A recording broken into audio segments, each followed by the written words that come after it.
Hello and welcome to RetroCore. It's been a while, so let's do a review of another tablet. This is the One NPad Pro 8, currently on sale on Yahoo Auctions for around about 30,000 yen, so not too expensive, but then again not too cheap. So what do we get inside? Well, let's take a look.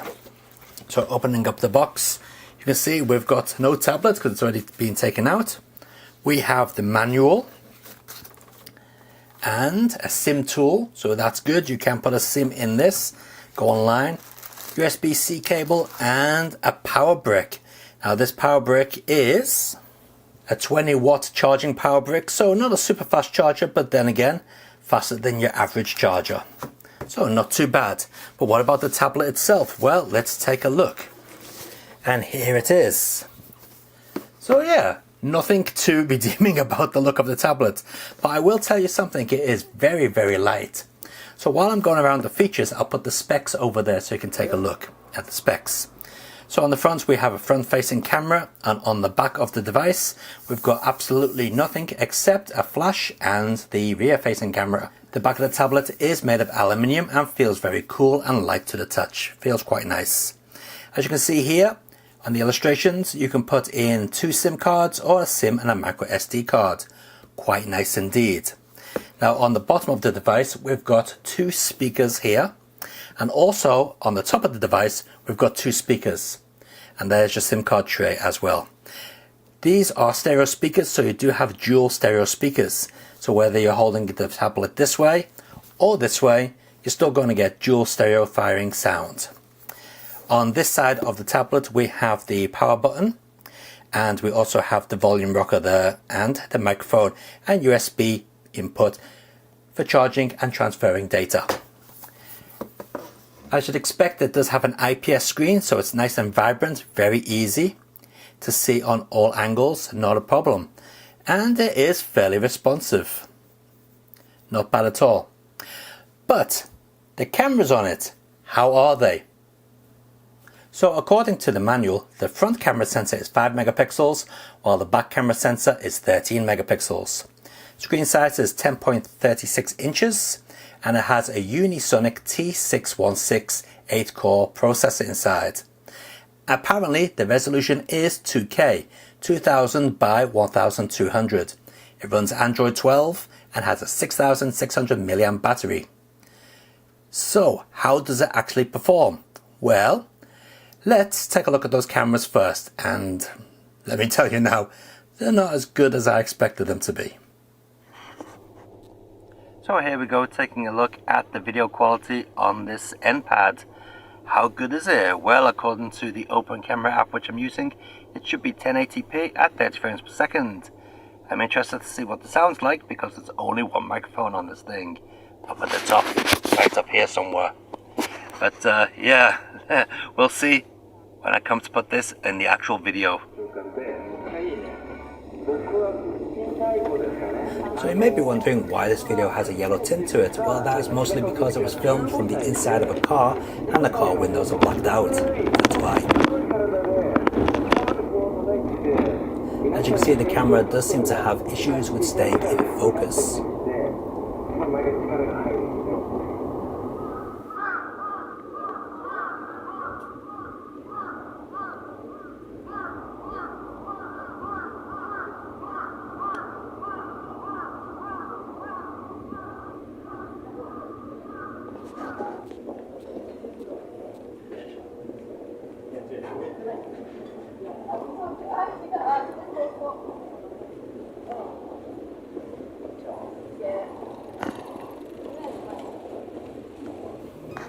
Now taking a look at some of the photographs, you'll see that using the stock camera actually has pretty washed out images, while the photos taken with the open source camera app, Open Camera that is, do seem to have a bit more detail in them. They're a little bit darker, but they do have a better color ratio. They're not as washed out. The contrast doesn't seem to be blowing out on them.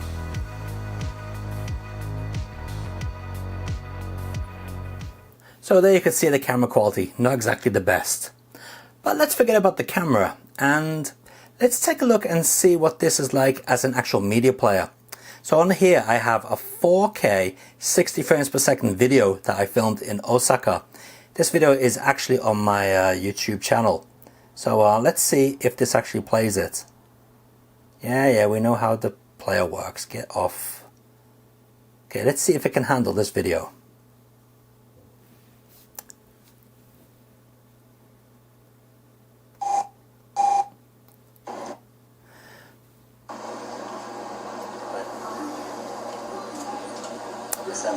Well, apparently not. So I can't handle a 4K 60 frames per second video. As you can see, it's completely black. But we do have the sound.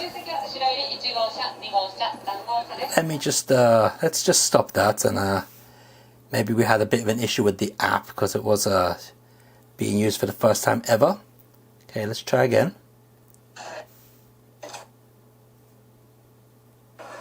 Oh, there we go. And no, as you can see, it does not work.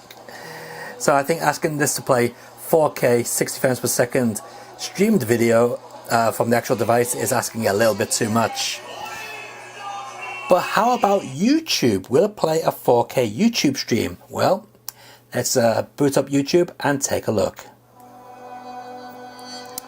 Okay, we're at 480p HDR. So what we want to do is change that to the highest possible settings. And look at that, it'll only do 720p in HDR. Let's bring that back up again. Yeah. That is the highest resolution that this video will run at. Okay, well, 720p, 6 frames per second HDR. Let's see how that works. Now, I've got to say that is very smooth. It does look very, very clear and very vibrant. I'm not sure how well it's coming across on this video, but that does look very, very nice. But considering this has a 2K screen, I would expect at least 1080p. Let me check one of my videos out and see if we can get that to work in 1080p. Okay, so here we are on the Retro Core channel. Now let me just see. I'm going to go back to that Osaka video again, this one, and see if we can get this to run in 4K when streaming from YouTube.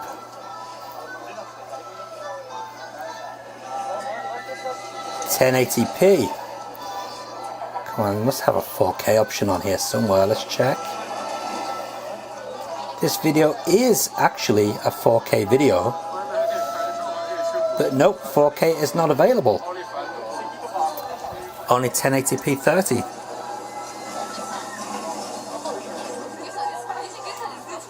That is a bit of a shame. But what is good is the stereo sound coming through these quad speakers is quite immersive actually. It's pretty decent. And just in case you're wondering, this is USJ, Universal Studios Japan, the Harry Potter World section.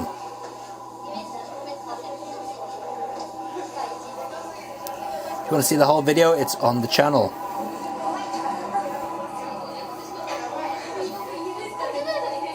Okay, so there's YouTube for you. Not as impressive as I was hoping. But how about gaming? What's this like for gaming? Well, we've got the controller here. Let's get a couple of games running and let's check it out. We'll start off with a bit of PlayStation and DuckStation. Now I must inform you that I have this on standard settings. I haven't changed any of the emulate settings, so this is as it is out of the box. Now you are watching this at 30 frames per second, not 60. So even though this game is running in 60, you're not seeing it in 60. But I can tell you that it is very smooth and doesn't seem to be skipping any frames. And input lag is, as you'd expect, with Android emulation. Not bad at all.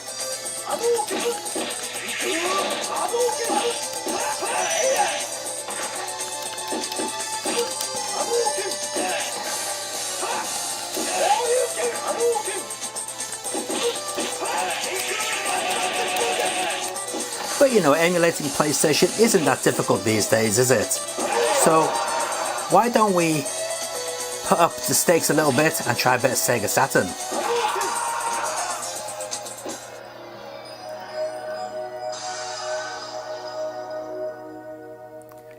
I've got to say, the stereo effect on these quad speakers around the actual tablet do sound really nice. But what I want to see is if the actual introduction works, or will the video start skipping like crazy? Well, here it comes.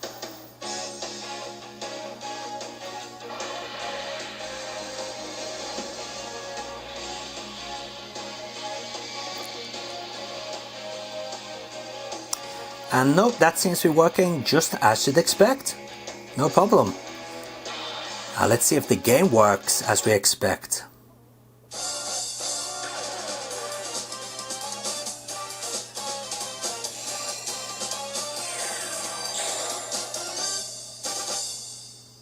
Okay, now that is running at a higher resolution than a standard Sega Saturn. I can tell you that straight away. Alright, let's skip this introduction and get into the game. Oh no, Glitch City!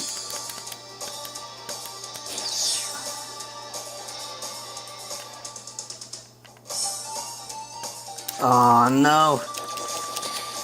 Now on this actual tablet, what's happened there? Great, I'm stuck. So on this actual tablet, the game has to run using Vulkan graphics drivers, and yeah, it doesn't seem to be working very well. If you use the open source graphic drivers, yeah, it probably won't work. Let's just switch over the graphics driver and see if that makes a difference.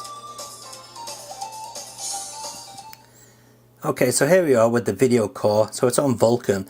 Let's move to OpenGL. That's what most tablets use.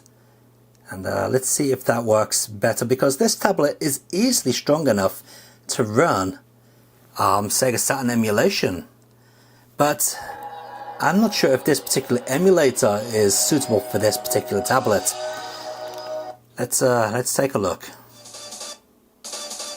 Maybe no. Maybe not. What's going on? Looks like it's crashed. Oh man. Okay, let's try a different game. We'll go with Quake. A 3D game. Let's see how that handles. Nope, that's crashed as well. Okay, well let's put the graphics driver back to Vulkan, and we'll try Quake again like that. Alright, at least it's running, but extremely slow. Yeah, okay. So, it seems that Saturn emulation on this device is definitely not something you're going to be doing.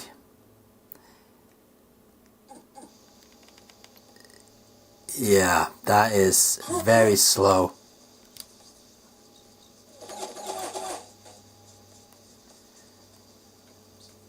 Yeah, okay, let's get rid of that. But how about some Dreamcast? Let's check out some Dreamcast.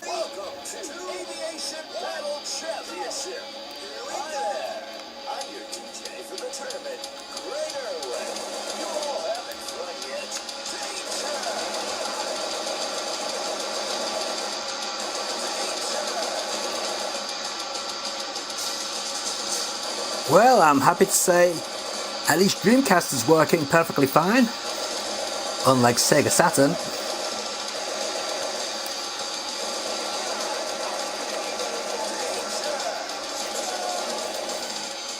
Now unfortunately this device will not play GameCube. I have tried it, it just stutters like crazy. But how about standard Android games? Well, let's take a look at some of those running. So this is War Robots, a game which does have some pretty decent graphics. So let's see how it handles on this device. Oops, don't want to press that button. Right, where's my fire? No.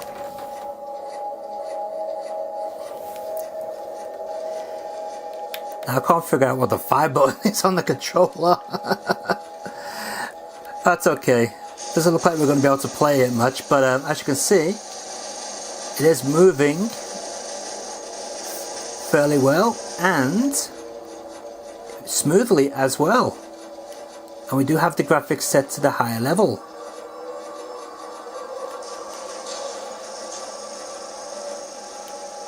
Oops, someone's not going to be happy with me. Sorry, mate. Ooh, some nice stereo effects there on the sound. Okay, let's try a different game. Okay, here's Grim Valor. Hopefully this one will work with a controller. Seems to be working with a controller. That's good.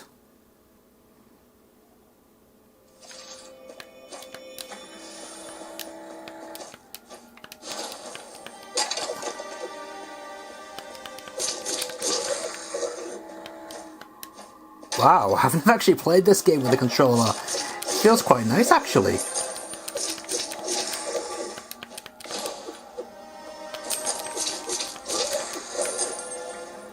As you can see, that is moving very smoothly, looks good.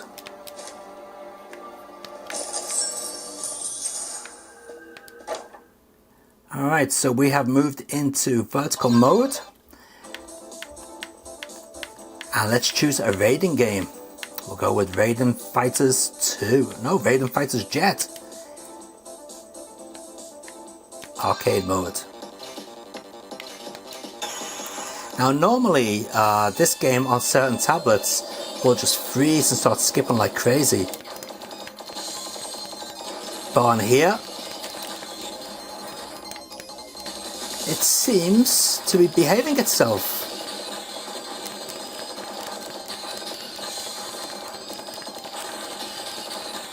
Good to see.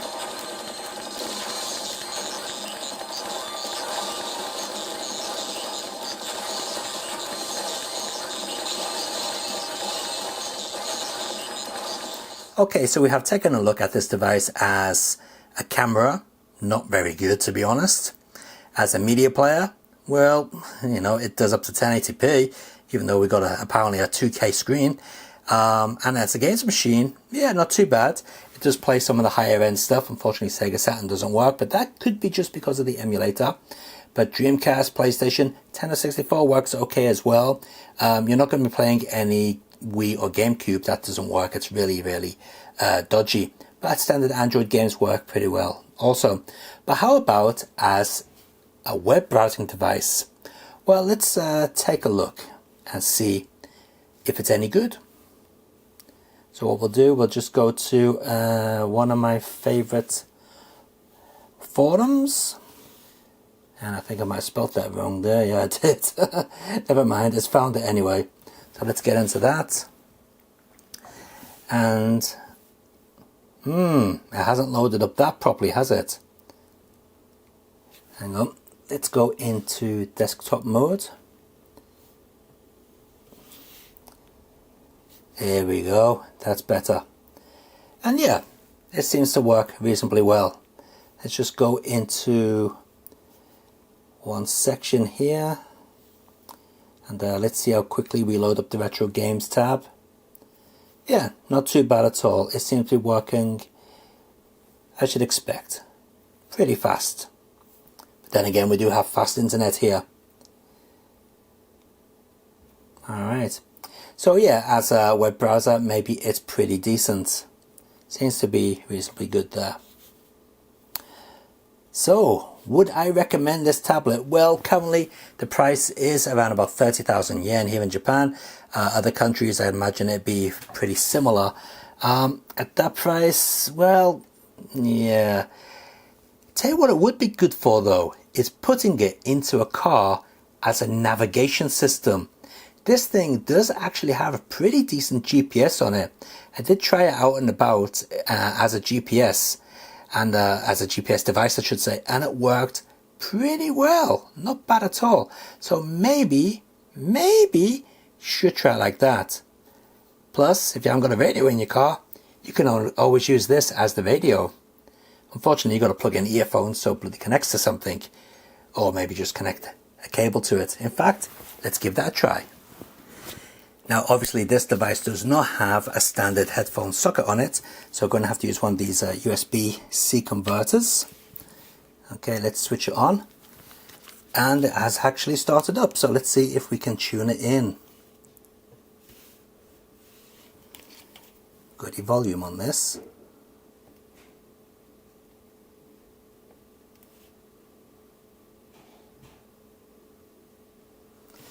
Nope, doesn't seem to want to work. That's bloody useless.